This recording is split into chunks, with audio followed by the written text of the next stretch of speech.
Welcome, everyone. Hello. We are here. We finally made it to Banthaverse episode 2.5. How are you doing, Sean? I'm doing well, and it's amazing to be back. Like it's been like, well, as I was saying to you the other day, for the last stream, I missed it because my baby was born, and he's 5 months old now. So congrats. Thank you.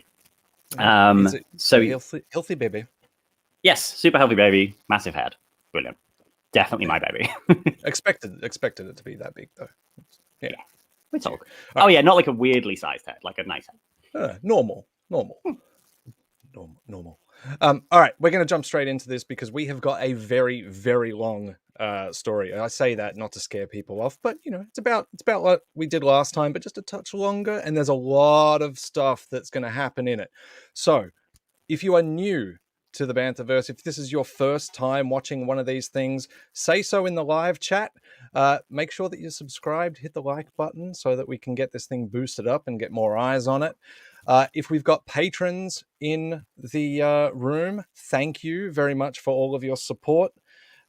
You should have your screenplays by now so that you can read along with us. And just as a reminder, when we have finished Part 2, you will all get your illustrated screenplays featuring some of the storyboard art that has been provided by Brendan Coughlin.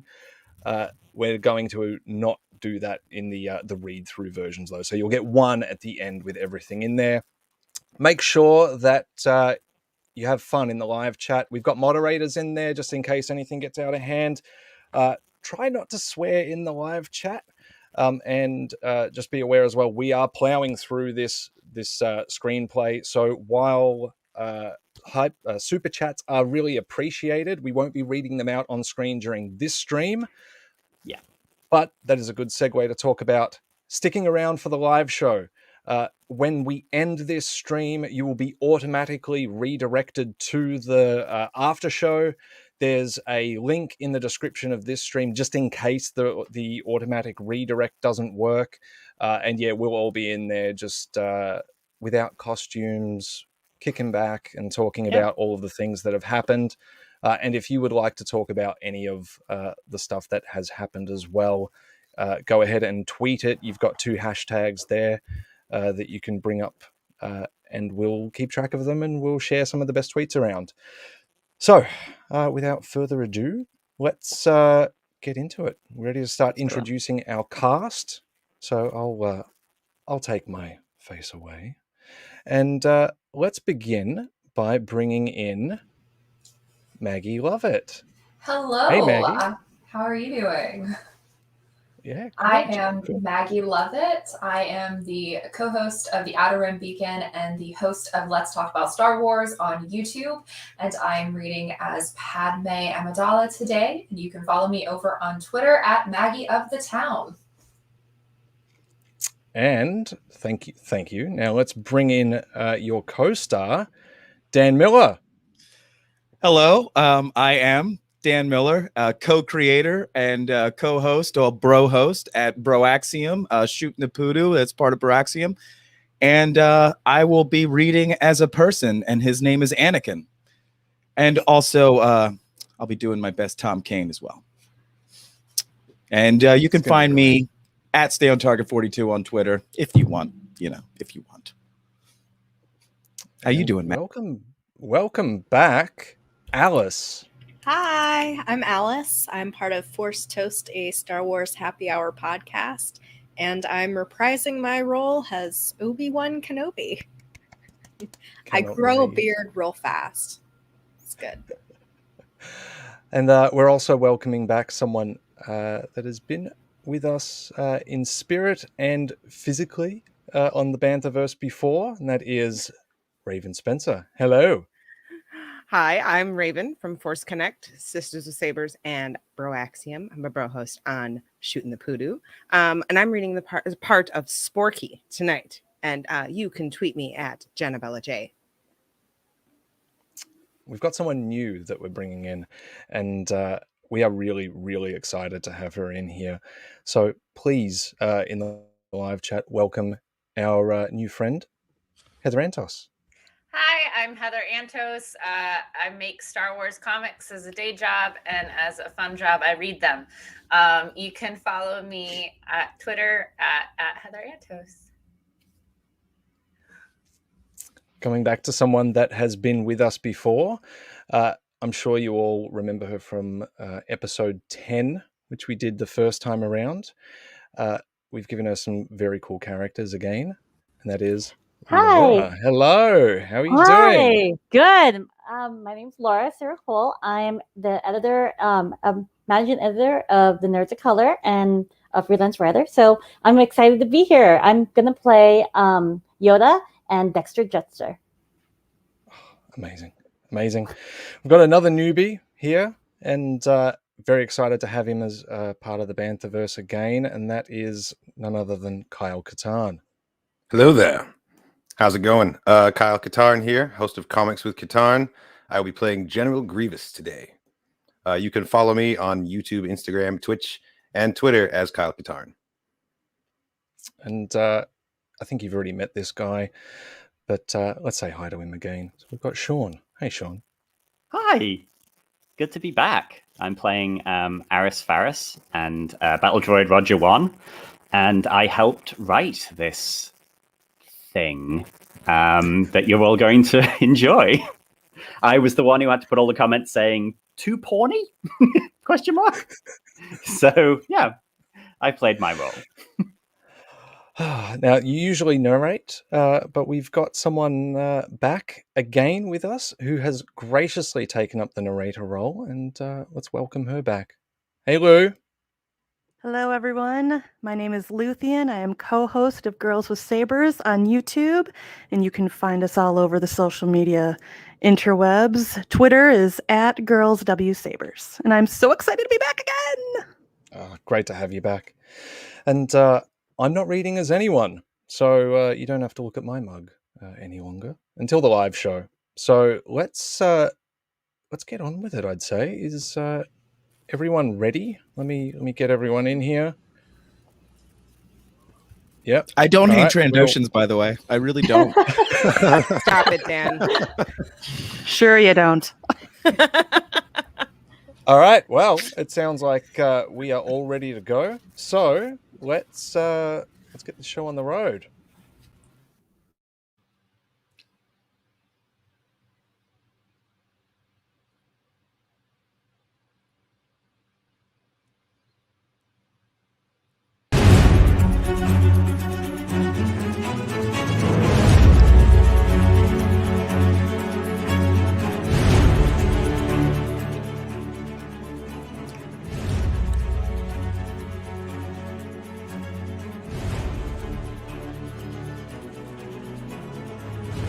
Love. Having recently married in secret, Jedi Anakin Skywalker and Senator Padme Amidala struggle to balance their two worlds.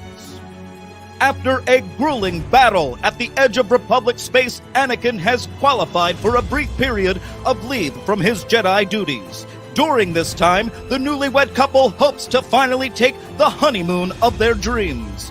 Meanwhile, the newly appointed General Grievous has led the Separatist armada to lay siege on CANTONICA for refusing to join their cause. The Jedi Council has tasked OBI-WAN KENOBI with breaking the blockade using their new clone army. But without his Padawan, Obi-Wan finds himself in trouble.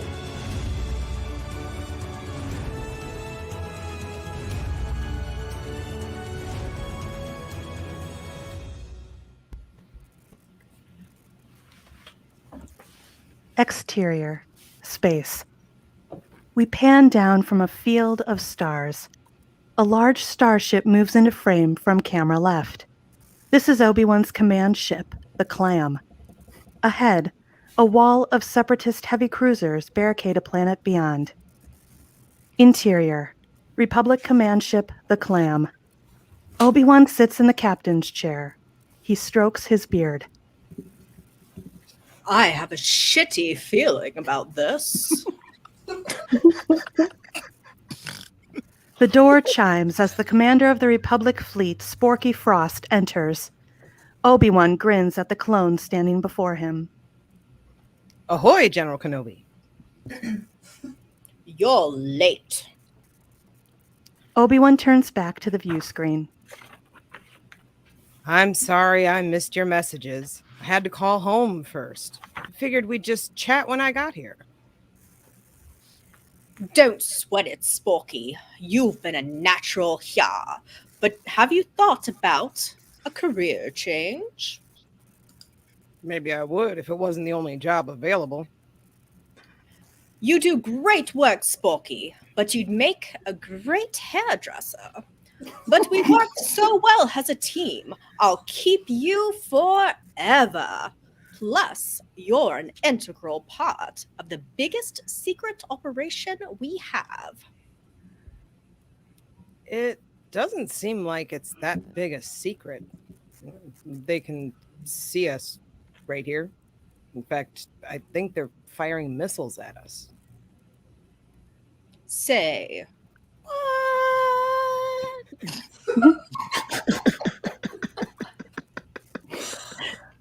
Exterior. Space. Missiles smash against the clam. Obi-Wan pushes the bridge crew aside and hits the dodge buttons, then hits all the counterattack buttons. Explosions light up the viewport as the clam makes evasive maneuvers, chased by droid ships. Interior. The clam. Bridge. Sporky runs up to the view screen and screams like a mangy cat. If the cat were a puppet and the puppeteer had a throat infection. Obi-Wan! Obi-Wan, they're killing us! blast! We're going to have to initiate Plan B. Plan B? First, you collect the clones and head planetside to the best restaurant in town, the Cantonica Oasis. Meet me there. Make sure to get a corner booth. Why not? What are you gonna do? What I always do. Rely on that kid Anakin, of course. He's on leave. Don't you have any of those special clones to fight the war for you? The what? The special clones? No. You don't have even one? No. Dude, stop asking me. The clam rocks with blaster fire. I think they're already shooting. You've got 15 minutes to get out of here. Okay, relax. Sporky leaves to brief his troops.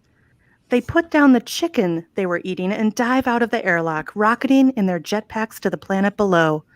Meanwhile, back on the clam. All right, you droid nincompoops. It's eating time. The clam spins around and attacks their attackers. I'm gonna light up some clankers with a lot of the old pew pew.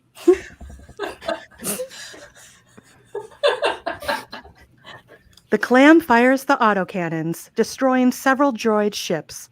The final one is lined up in the targeting computer. Game's over.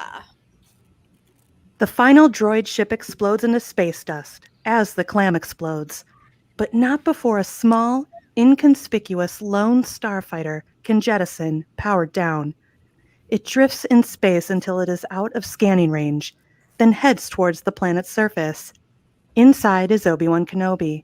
He reaches out with his comlink. Anakin, I need your help. Hey, this is Anakin. I'm not available right now. Leave me a message and I'll return your call. Damn it. Interior. Bedroom. Night.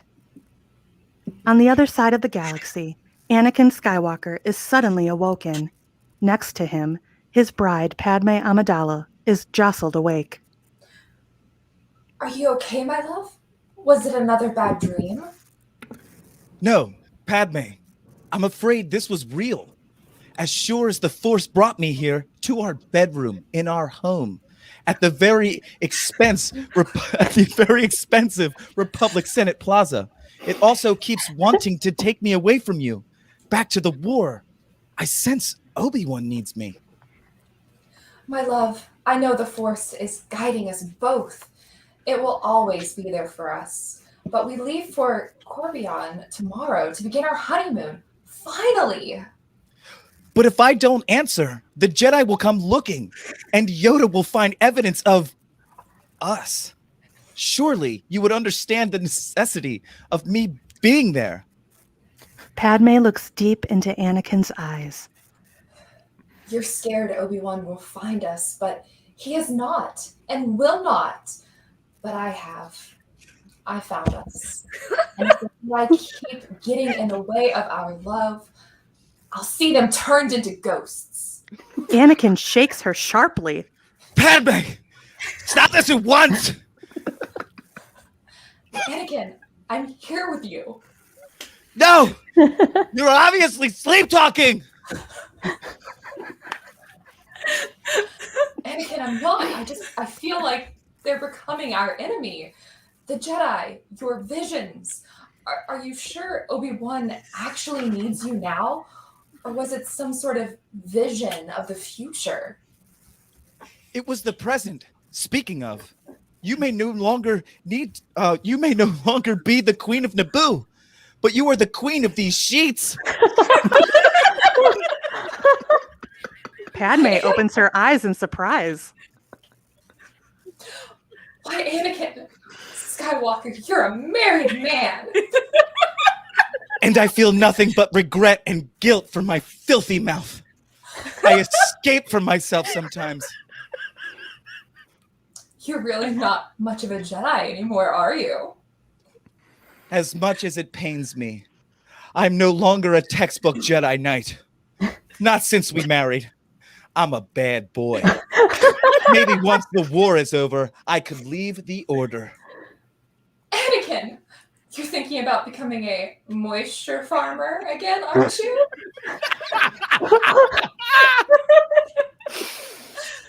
Anakin turns away to contemplate his words. Anakin begins an internal monologue straight to camera. You see, becoming a Jedi was a choice I made a long time ago. I would not have said yes to years of pain and suffering, regrets, mistakes, if it just led me to become a farmer. Personally, I think I would make a great hand model.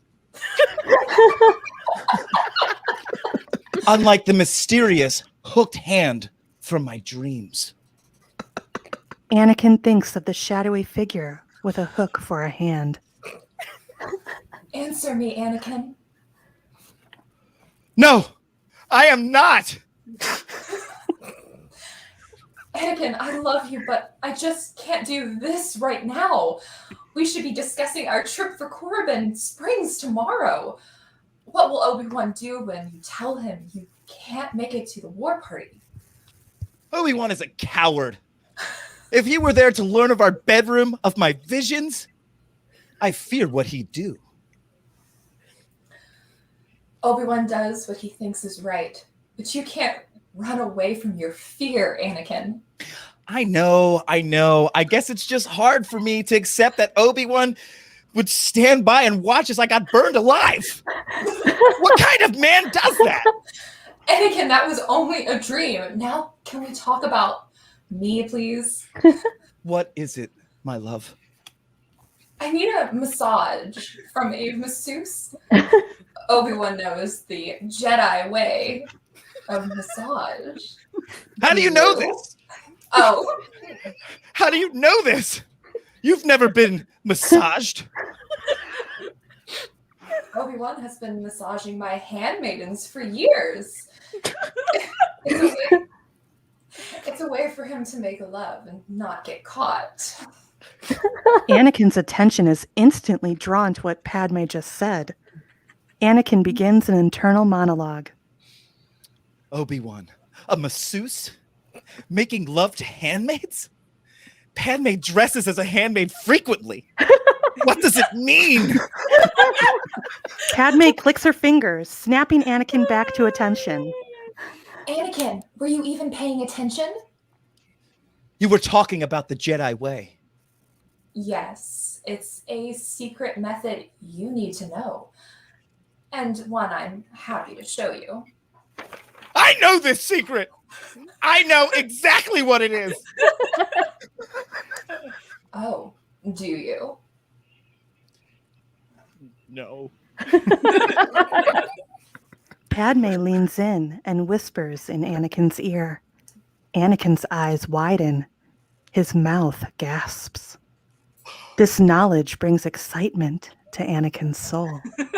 Do you know how to do that? I can learn how to do that. You know, I'm a boy. Good, Anakin. You know I'm sexually precocious.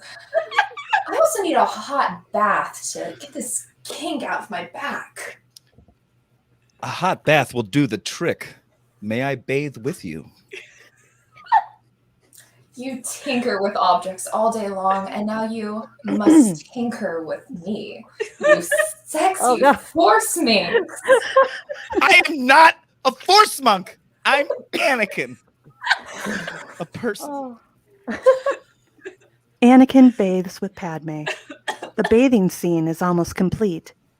Padme hands Anakin a fluffy robe, obviously too small to fit him. Here is a robe. If you put it on, then I will surrender myself. It's true that I have conquered my thoughts and actions, and now I will conquer this robe.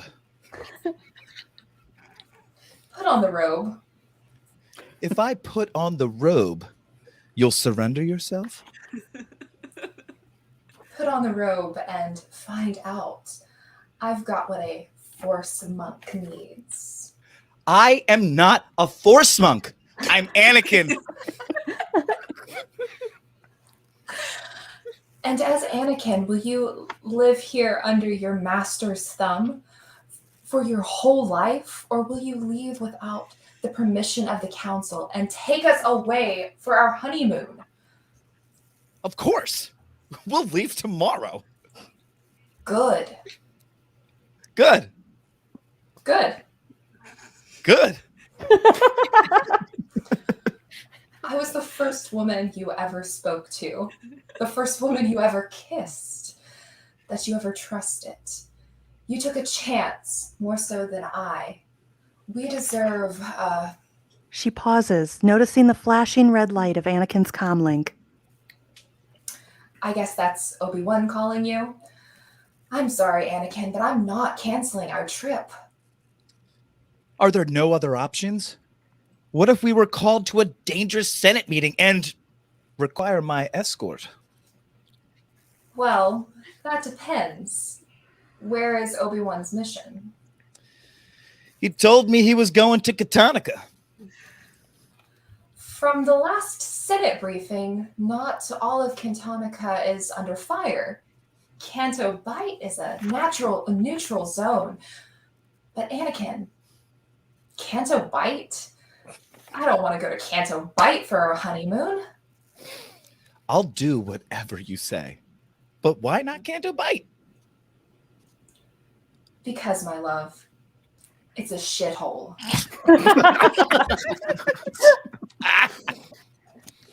Exterior, the war-torn streets of Cantonica. Commander Sporky and his clone battalion land on the planet of Cantonica. Around them, buildings crumble as a dusty wind of ash blows through the streets of what was once a quiet residential neighborhood. Sporky taps roughly on his navigation screen, trying to get a fix on their exact location. Sporky addresses his troops.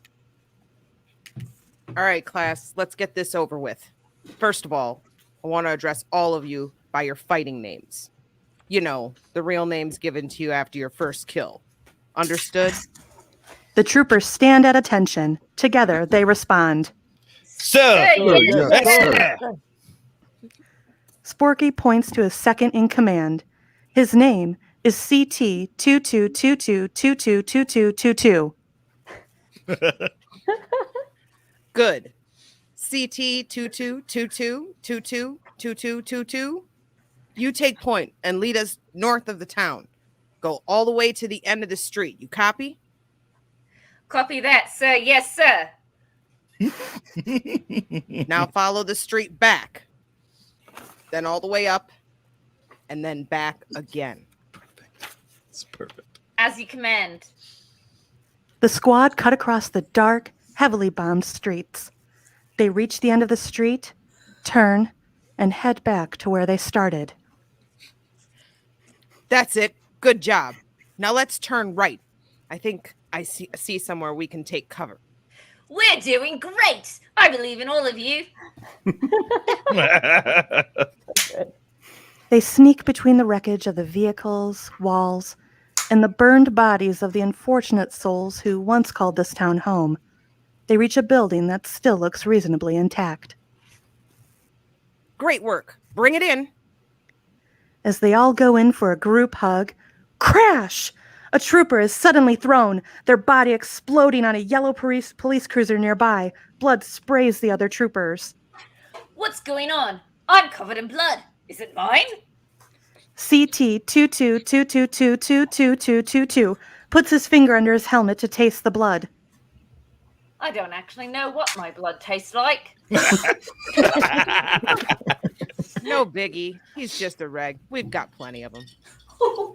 A second trooper falls dead after being struck by a plasma shot to the back of his neck. And another. Then another handful more. Shit! This thing is rigged!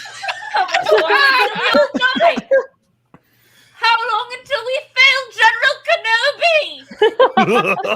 A thud sounds as a cloaked figure lands on top of CT 22222222, crumpling his body into the pavement. The remaining troopers wipe the blood from their eyes and look up. It is General Grievous. Just a few more seconds, boys.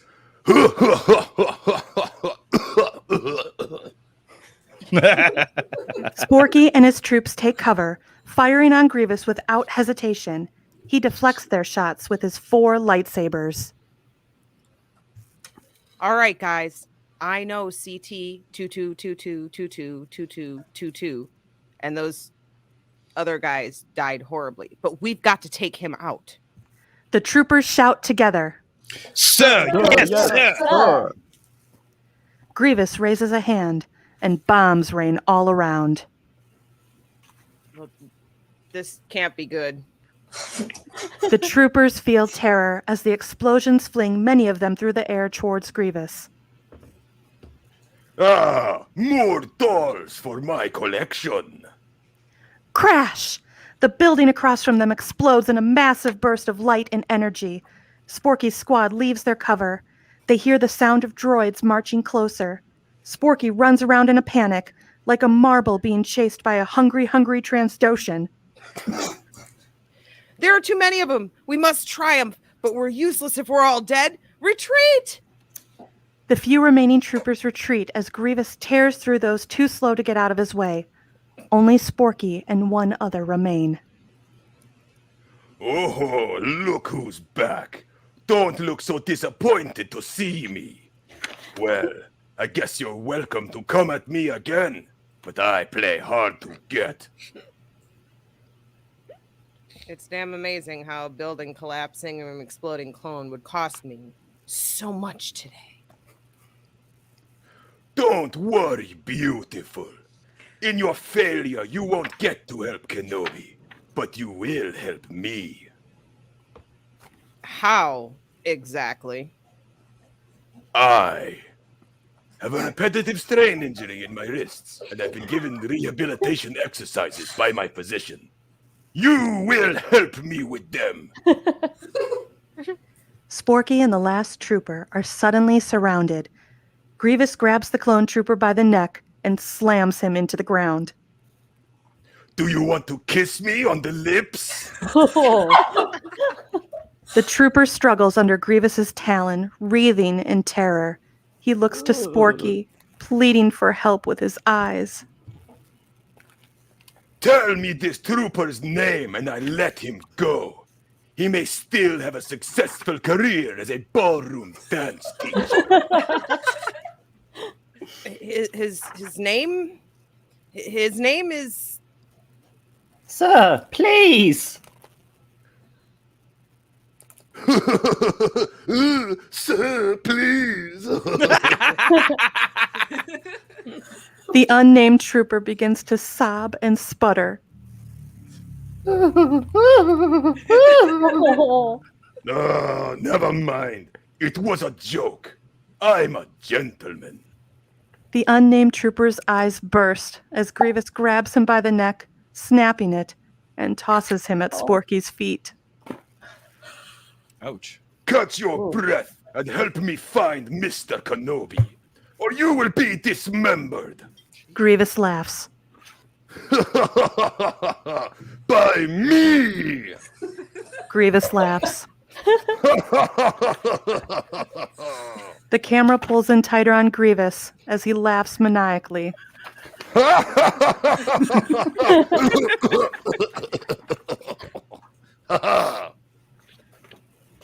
Exterior. Cantonica Street. Obi-Wan walks amidst a vast landscape of burned buildings, dead troopers, blood, and gore. He follows a small homing beacon that pulses on his wrist. Nearby, a trooper makes a sound. CT 2222222 is alive! Obi-Wan cradles him in his arms. Trooper, what's your name? I'm CT 22222222. I suppose they call you Toots? No, why would they? Because you've got a lot of twos in your name. Do they call you O's? You've got a lot of those in your name too. Not that many. CT 2222222 falls limp and dies in Obi-Wan's arms. No. Damn it. No. Obi-Wan drops the dead clone like a hot potato. Oh my god. He reaches out with the Force again. This time, Anakin responds. Anakin, I need your help.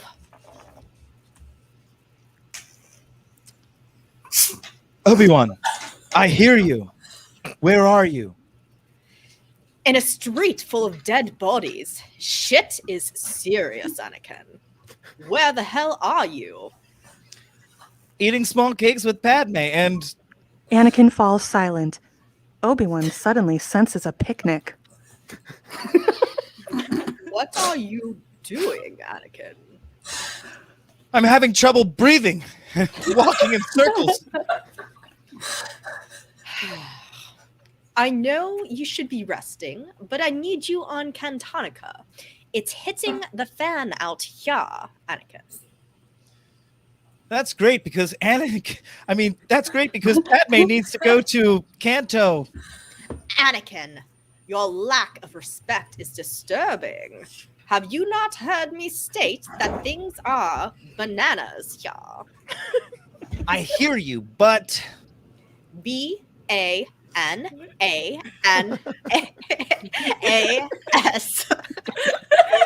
Fine, Master Bananas. What's the plan then? Get a ship to Dantooine, then hop to Corellia and run through the city of Biss, skipping hot towards Geonosis, and then quickly jump to Memban to pick me up some spotchka then, and only then head to my location on Cantonica. Can I just go straight to Cantonica instead? Anakin, you're a Jedi. Start acting like one. That doesn't answer my question at all. Anakin, didn't you hear me? I said we're out of time. What is your problem? I'm on a Jedi quest. A holy quest, Obi-Wan. I'm the chosen one, and I must do things a certain way. My methods are mysterious and sometimes sexy. It's the freedom of the Republic that is sexy, Anakin. Democracy. That's what's sensual. I don't care about the politics of the Republic. I care about people. People. Yeah. The politics of war are complex, Anakin. You just need to sit down and shut up. Shutting up is good training for your brain. I'm just a little boy. and I'm not sure I have a brain. You're a seasoned Jedi Knight. You know, I don't know anything about politics and run on instinct and emotion. Perhaps Senator Amidala. We don't have time for this, Anakin. Fine. I'll get your spotchka and come to Cantonica. I'll do whatever you say. And Anakin, when this is over, you and I will talk. I sense much fear in you, Anakin. Do I have anything to fear, Master? Everything. Interior, Padme's room. Padme is packing. There are cases everywhere. One of her handmaids, Truska, is carrying heavy dresses over her shoulder. Who the hell is Truska? Majesty, how many dresses will we need to pack? A few hundred, perhaps. Should we take the ones from the first queen? Padme-san? Maruk the Dark? I think we should go with the new dresses. Padmasani Marut the Dark was your grandmother, wasn't she? Yes, this is true. I never met her. I never will. And I hope she's dead. Padme stops packing. The handmaids stop and fall into silence.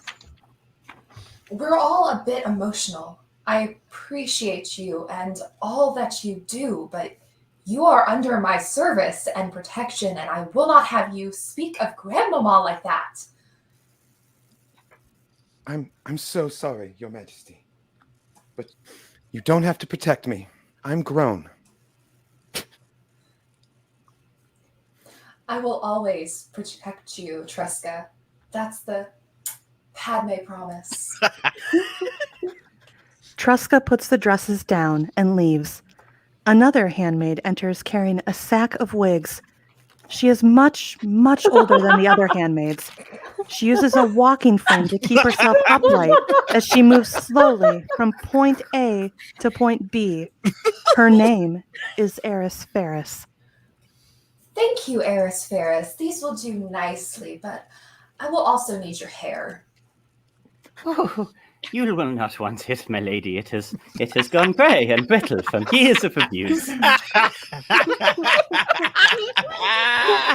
I doubt that. Now, please cut your hair and put it in the new wig bag.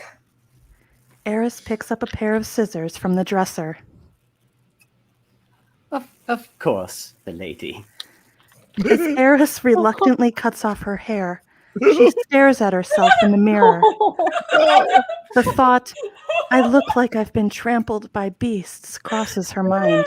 Jesus, G.I. Jane. A tear rolls down her cheek.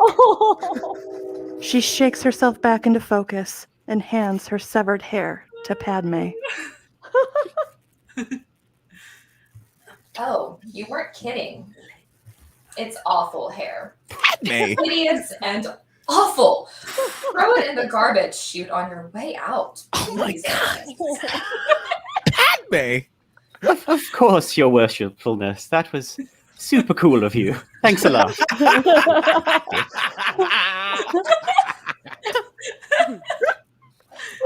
Sorry, what was that? I couldn't hear over the sound of all of the excitement from my trip. What a bitch. Heard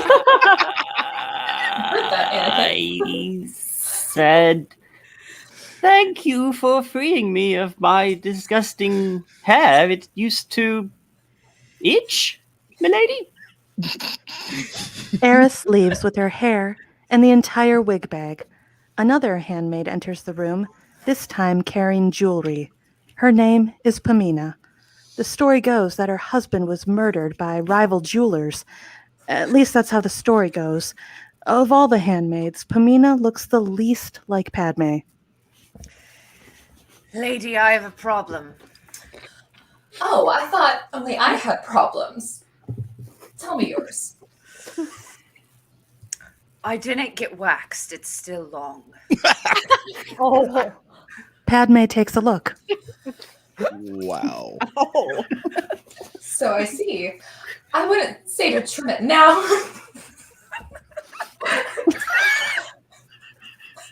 I would say to trim it now and put it in my new wig bag. Oh, no. But it appears mistake. No. Yes.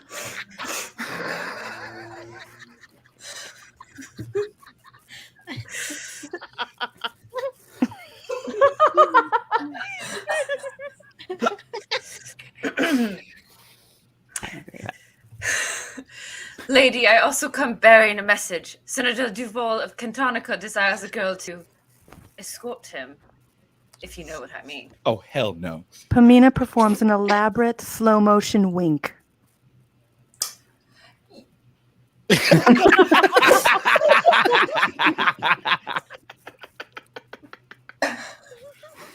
Yes, I will take care of that creep one of these days.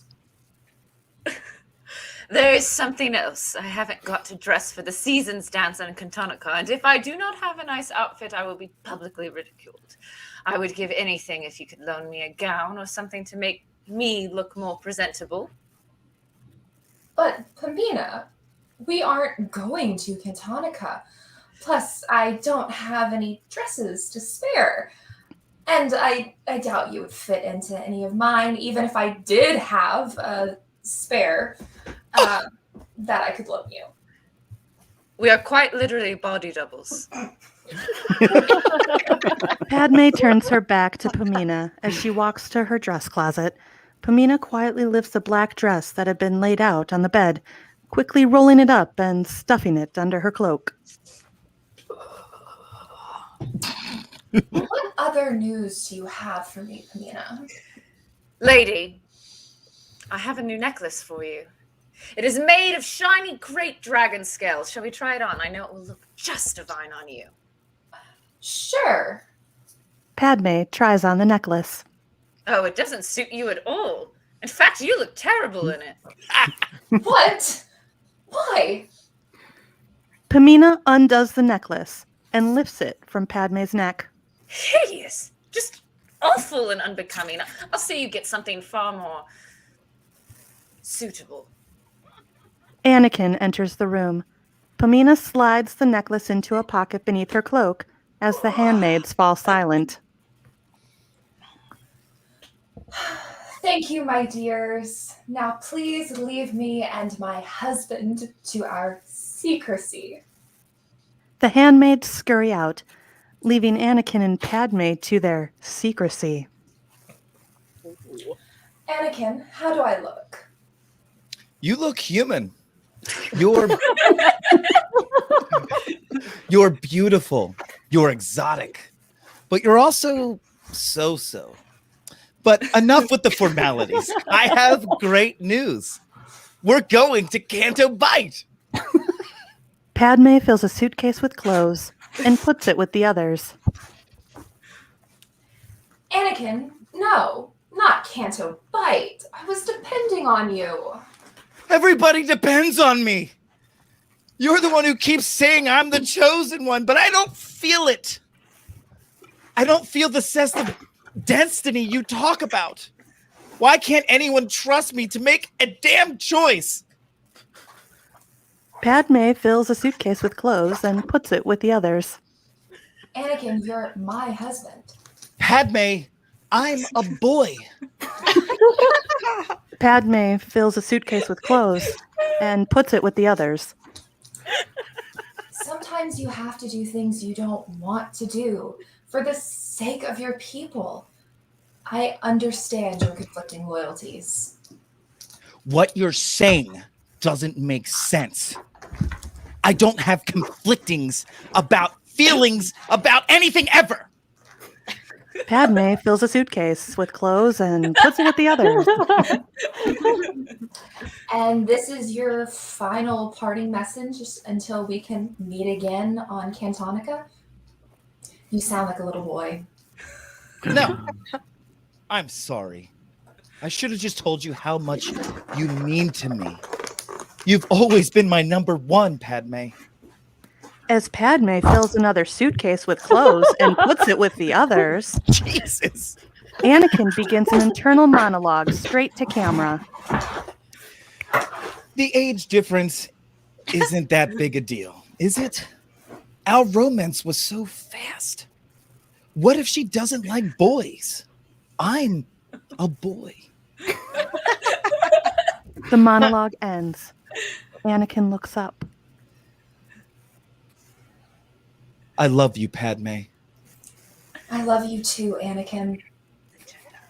As Padme opens another suitcase, Anakin finds a limited edition Black Series figure of Obi-Wan Kenobi inside.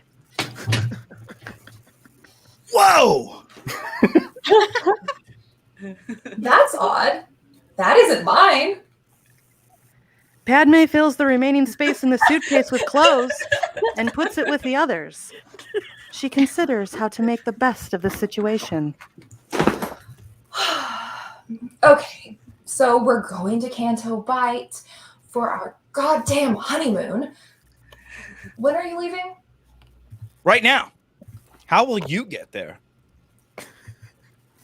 I don't believe this. I guess I should call the Jedi Council and request you as my escort. And be quick about it. Chop, chop. Padme calls the Jedi Council. Anakin hides behind the suitcases. Yoda answers. Go for Yoda. Padme. What the hell doing are you? Yoda, it's urgent. I must speak to you immediately. There's some disturbance in the Force. An Alderaan woman blew up. Son of a bitch, this war is. I'm needed on Cantonica at once for Senate business with Senator Duval. Piece of drunk Duval is. Anywho, I must be off. Goodbye. Wait, I'll need a Jedi escort. The Padawan by the name of Anakin Skywalker. Is he available? No. Goddamn mine. Have you lost? Anakin must escort me. What will I do without him? You could always find another Skywalker? Anakin is my chosen one, Yoda. What if I bring you something from the gift shop? May I have Anakin then? What souvenir bring me, will you? An ornate miniature spoon that will help you out of many predicaments. Very well. You may have. Padme closes the comlink on Yoda before he finishes speaking. Terrible 5G I have. Anakin emerges from his hiding place amongst the suitcases. Great work, Padme. High five. I'll see you soon. Anakin walks out, leaving Padme alone with dozens of suitcases, still hanging for her high five. Interior, Cantonica Oasis. Obi-Wan sits alone in a corner booth, nursing a drink and smoking a death stick. The sounds of the hustle and bustle of the street can be heard as the door opens. Anakin walks in and joins him. I see you're smoking again, Master. I hope you're not going to tell me I'm an addict, Anakin. No, not that. I mean, I hope you're not going to tell me anything. About what, Anakin? Well, for one thing, you look like you've been on an 8-hour spice-fueled bender, and you're out of both money and spice. Anakin, I've only had one bloody drink. Besides, my troops are dead, and the Hollow News just said all ships the Jedi sent to Cantonica were destroyed. So maybe I'm allowed a sodding drink, Anakin. They were destroyed? All of them? All of them. Well, that's that. We need reinforcements, so I'd better go talk to the Chancellor. Hold off discussing this with the Chancellor for now. We're not totally alone, Anakin. Approaching the table is Dexter Jetser. He places a tray of drinks on the table before sitting down. Hey, kid, do you like Jawa juice? I don't know. I heard it's disgusting. That's where you're wrong, kid. It's an addictive beverage, distilled in the sand, found only in the outer rim. You're gonna come across it. It's along the R2 Podge of soda, Fish Glop from Tetrix, Tatooine lemonade, Tetrix Fish Glop, R2 soda are new and in stores now. Product placement. Anakin and Dexter slam down a Jawa juice each. Oh, this is really good, by the way. Thanks. I put a little balls in it. Who are you?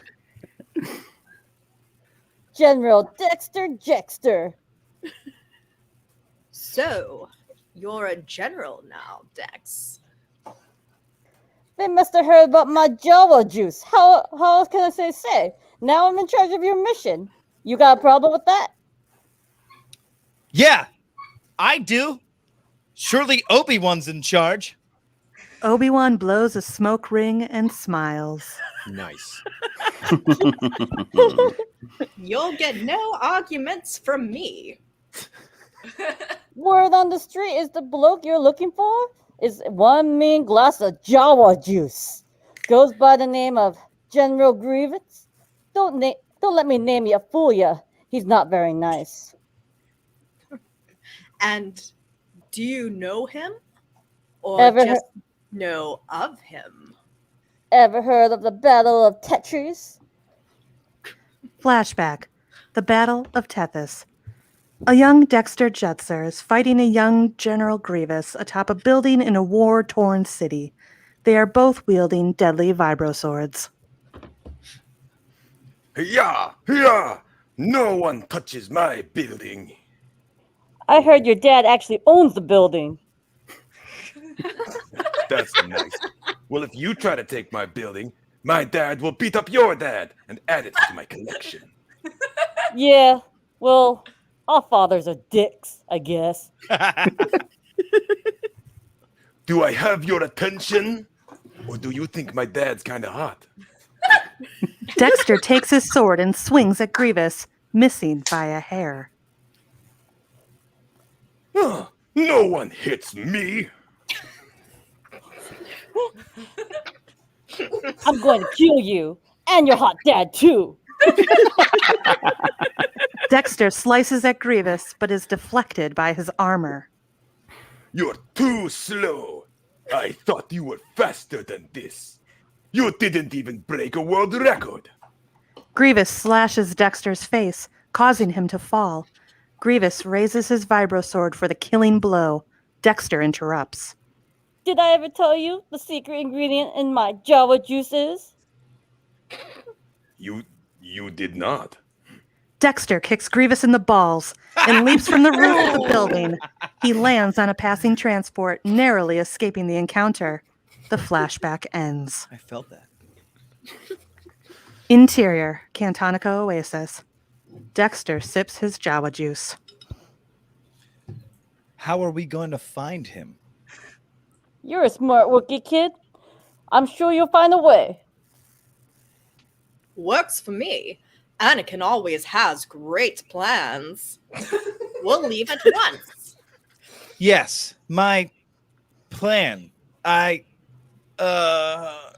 Anakin quietly panics.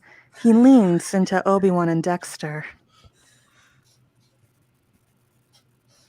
We're being watched. I'm going to make an excuse to leave the table. You guys leave and go without me. We'll rendezvous tomorrow at the coordinates. Anakin leans back in his seat, then suddenly stands. I must use the restroom. I mean, really use it. This Jawa juice is running right through me, and I will be in the restroom for a very long time. You both go to sleep now. Anakin rushes in the direction of the restrooms. Obi-Wan slams down the rest of his drink and busts out his death stick. Works for me. Interior, Grievous's hideout. Sporky is tied to a chair. Grievous has made a lovely camp by a river. The fire is burning nicely, and the smell of stew emanates from the pot hanging over the flames. Now I've got all the juice I could want for my collection. But there's no telling if this kid can keep me entertained. Grievous digs into a food locker, grabbing a jar of Jawa juice. He pours it into the slits of his mask. The juice goes everywhere.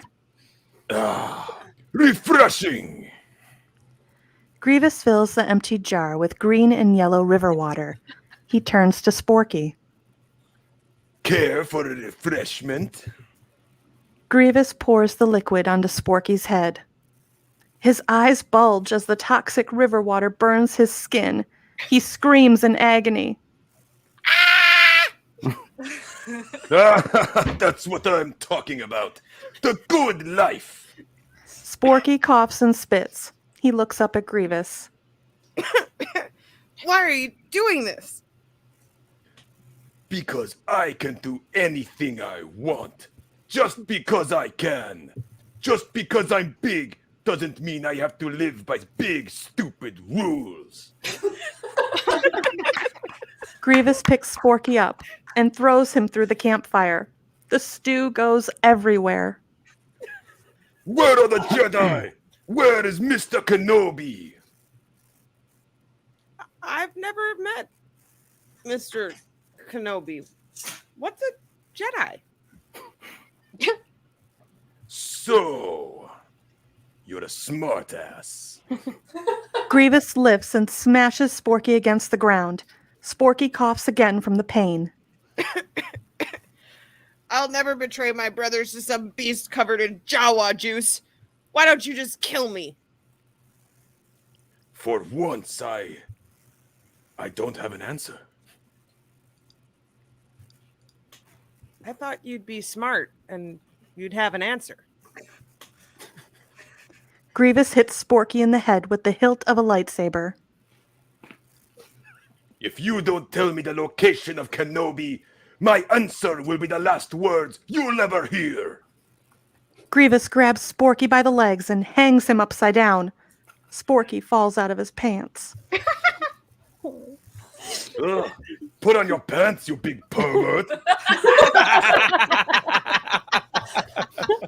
Sporky tries to put on his pants. He trips. Grievous laughs. Why don't you put your pants on? Sporky tries to put his pants on, but they fall down again. Grievous laughs. Sporky starts to cry. You're a monster. Maybe I should just kill you and get it over with. It's not like any help is coming for you, fool. Or maybe I'll just let you go instead. Grievous takes Sporky's pants. One more for my collection. Grievous points to the horizon. Sporky looks, then looks back at Grievous.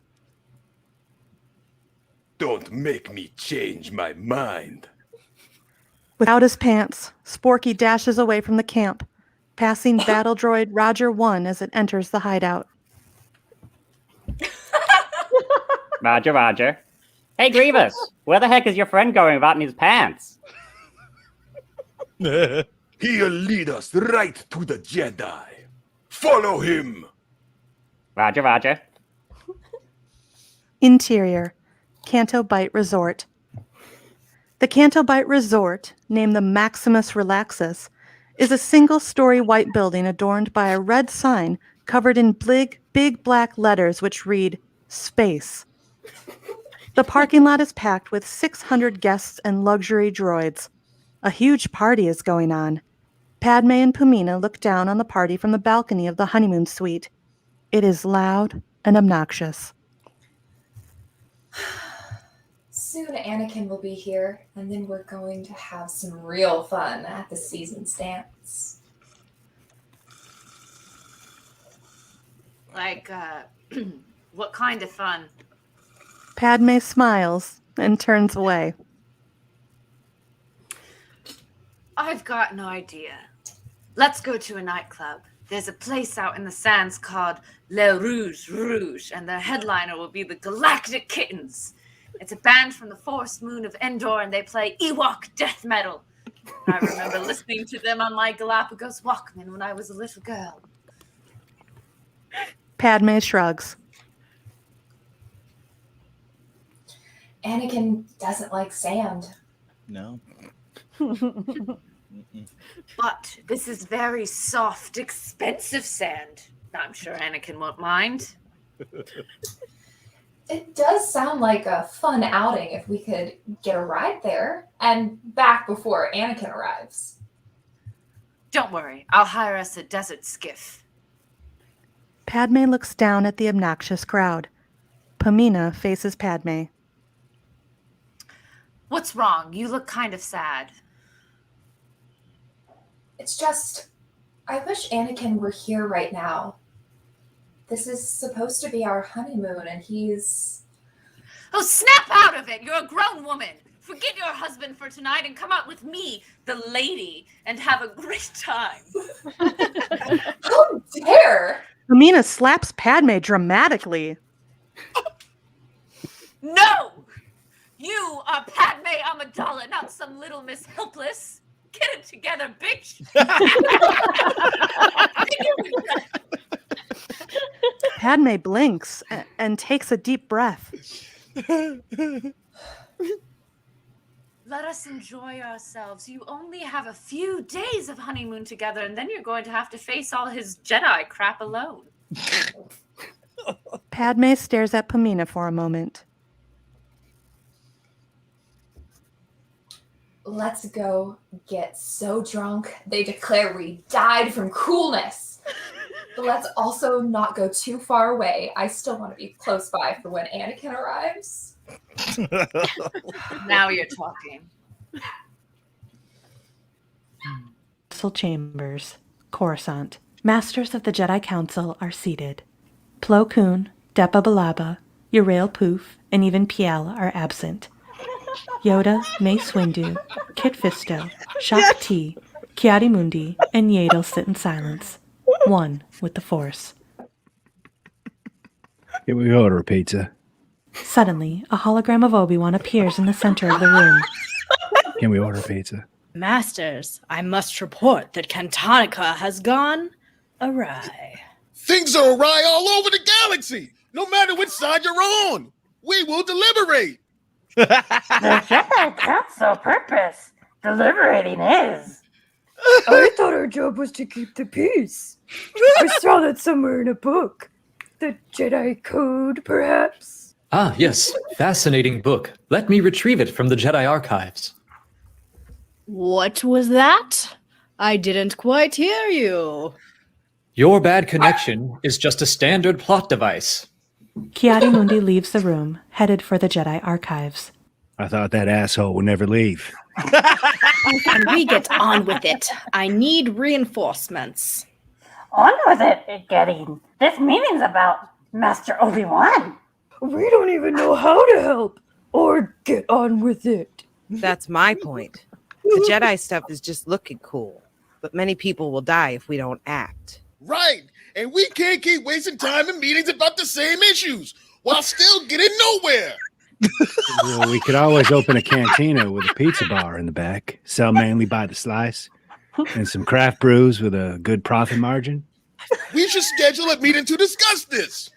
The Jedi are not responsible for mankind's failures. But when we fail to act, it is clear we are weak.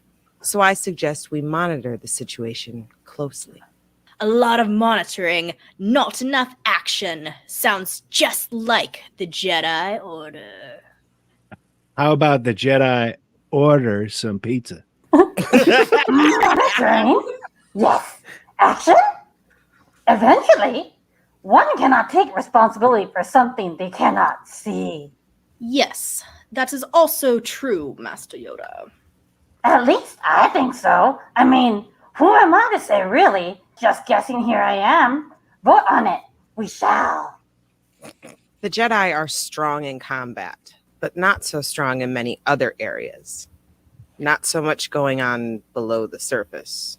It doesn't seem like the Jedi Order pays enough attention below the surface. Wink. Like me to pay attention below the surface. Would you, Master Yaddle? Wink, wink.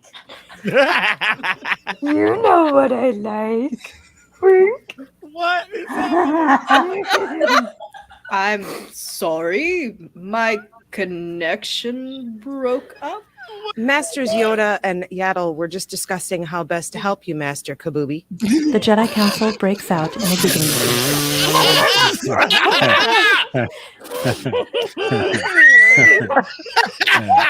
I am reaching out with my feelings, and I sense indifference. But I really need your actual help. I sense that the clam was blown apart and your troops were all killed, except for Commander Sporky.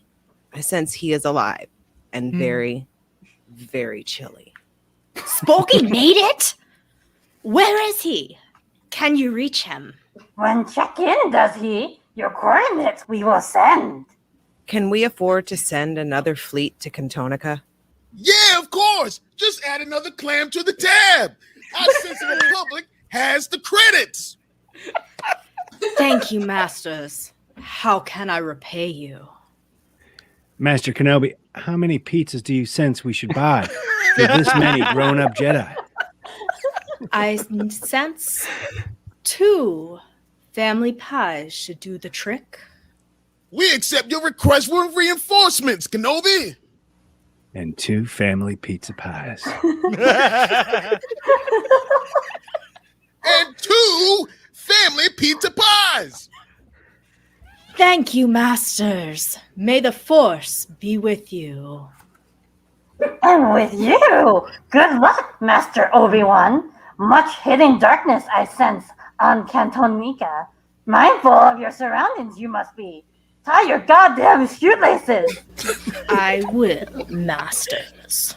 Goodbye, Master Kabubi. Shock T disconnects the call. The members of the Jedi Council break out into a fit of laughter.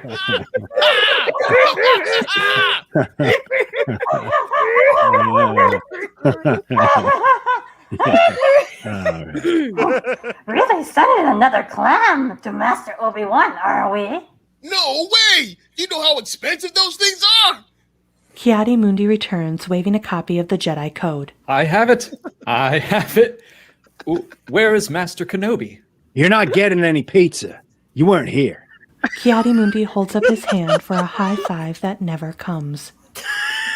Legend says he is still left hanging. Damn. Damn. You don't want to be left hanging. You left me hanging. Exterior. Parking lot party. Padme has been dancing like a maniac in the middle of the dance floor for quite some time. She's dripping with sweat in her skin-tight sequined outfit and silver boots. A group of damp-looking men of various species begin dancing in a tight circle too close to her. Their moves consist mainly of foot stomping and hip thrusts. Hell no. Padme flicks her wrist and a blaster drops into her hand. You guys want to dance, huh? The men look at the blaster, then to each other, then shake their heads quickly and run away. Well then, guys, it looks like it's time to go home to your mothers for a suckle. Padme smiles and resumes dancing. Some time passes before Anakin finally turns up. His arrival causes a total panic amongst the guests. There are voices shouting, "The Jedi are here! Put pants back on!" The partygoers disperse like the Mos Eisley Cantina fleeing the Sand People in the old Boba Fett movie. Padme stands alone on the dance floor, music still blaring. Hello, secret husband. Shh! Secrets are spoken quietly, remember? We've got to keep a low profile. Padme giggles. I know that. I eat low profiles for breakfast. The two stand there, looking at each other. I'm sorry. I sense this hasn't been a great honeymoon so far. I'm pretty buzzed. And Pamina wants to take us to the desert for this huge party, so it's not all bad. Padme chuckles. Anakin feels a slight panic in the pit of his stomach. A memory from his childhood races through his mind of a time Watto invited some of his gambling friends over, and they placed bets on how much sand Anakin could hold in his underpants before they fell down. Hey. The memory ends. Hey, the desert could be fun. We should definitely go to this party in the desert. Shut up and dance with me, you old mythosaur. Anakin takes Padme in his arms and starts to sway awkwardly. I thought you hated sand. Yes, but I love you, so it balances it out. Suddenly, Pamina embraces the couple, hugging them from both sides. Anyone here fancy riding into the desert and drinking until we die? Padme raises her hand eagerly. Anakin raises his slowly. Relax, Anakin. Look how relaxed your wife is. Maybe I can help you unwind a little. Here, taste this silky slug juice. It'll take the chill out of your bones. Pamina slowly hands Anakin a cup, staring into his eyes as he sips. It's rich and delicious, just how I like it. But I feel strange. You said it's silky slug juice? Did I say silky slug juice? Here, have another sip. Anakin sips from the cup again. Little does he know he's actually drinking Jawa juice laced with concentrated spice. It's delicious! But oh! Anakin flops to the ground, laughing hysterically. Padme is laughing and dancing in a circle, staring up at the sky. I haven't eaten in weeks and my digestion is sluggish. Hug me and I'll make you feel better. Pamina straddles Anakin's lap and moves his hands to her hips. Pamina rubs herself on Anakin's legs. Padme watches and laughs. Now it's getting hotter. I must move up the body. Give me your hand, husband. I'm comfortable.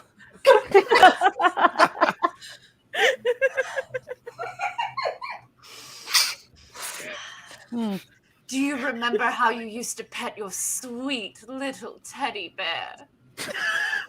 Anakin still hasn't recovered from Pamina rubbing on his leg. Oh boy.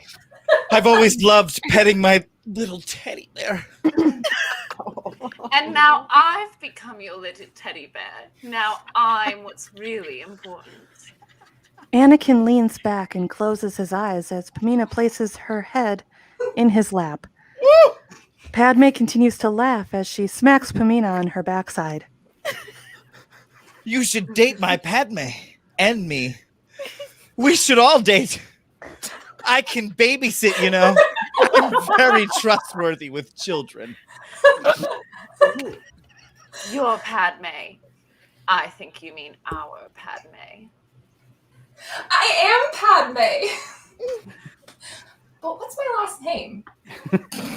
Pamina dismounts Anakin abruptly. Now get up before you ruin your Jedi pants, Anakin. We've got a party to get to. I never want this night to end. Me either. Pamina leads Padme and Anakin by their hands away from the car park and towards the bright lights of Canto Bight. A gust of wind blows, knocking Pamina's hood back. With it, a brown-haired wig falls to the ground to reveal a bald scalp underneath. Pamina stops for a moment as she realizes, kneeling down to pick it up. She quickly surveys the area, looking for anyone that may have seen. In the lamplight of the parking lot, Pamina's face is clearly illuminated. Pamina is a Sage Ventress. I didn't know that. I didn't know that. It's redacted. It's redacted. Oh my God, what an ending. It's redacted on my script, you sons of bitches. Oh, no. Oh, that's awesome. That's That's an incredible reveal. You're just Yeah. getting freaky out. Yeah, that was really good. Who I was else like- I knew was that? like, oh shit. Who else knew I had that? no Who idea. else? No I idea. It was redacted on my script. I know you knew that. Redacted. Oh my God, that's Amazing. so cool. Oh, that's so End of part 1. I was like, no way is she Ventress. So No way is good. she Ventress. It was, she's Fantastic. Ventress. After she did that, I was like, oh. Wow. Wow. That was Whoa. amazing. That was incredible. just Oh my God. So good. incredible. Matt, Incredible. Sean. Oh my Ego God. fire. Get Fisto. Love. He just needs his pizza. He Oh my really God, he's fantastic. so brilliant. Everybody just kept ignoring him. I gotta take this braid off. After all these years. Okay. He's finally a Jedi everyone. Knight. That was amazing. Bravo, everyone. Everyone in the audience, give a virtual clap to our cast. Amazing. Now we're going to talk about this some more in our after show. We're not going to do it here. So everyone should have the link in the description. Our cast crew, thank you again. If everyone can make it into the after show, you've got the links. Jump in there. I'll be there. If you're watching live, you will be redirected automatically. If you are watching after the fact, just follow the link that will come up in the description. And before we go, obviously, I want to thank our additional cast and crew that we kept a secret. Very good job. Alex Damon as Kiadi Mundi, Chris Ryans as Mace Windu, Claire Stribling as Yaddle, Raven again as Shakti, and Jackson as Kit Fisto. You can follow them all on the some of Twitter the finest handles people ever on the screen. They're the Amazing people. And also make sure you've marked in your calendars part 2. And of course, there's Oh, so the good. Ventress reveal. So part Wow. 2 on September So 11th. good. So we've got a bit of time. Anyway, I need thank you Ventobi. again. Thank you again, everyone. We will see you in the live chat in just a moment.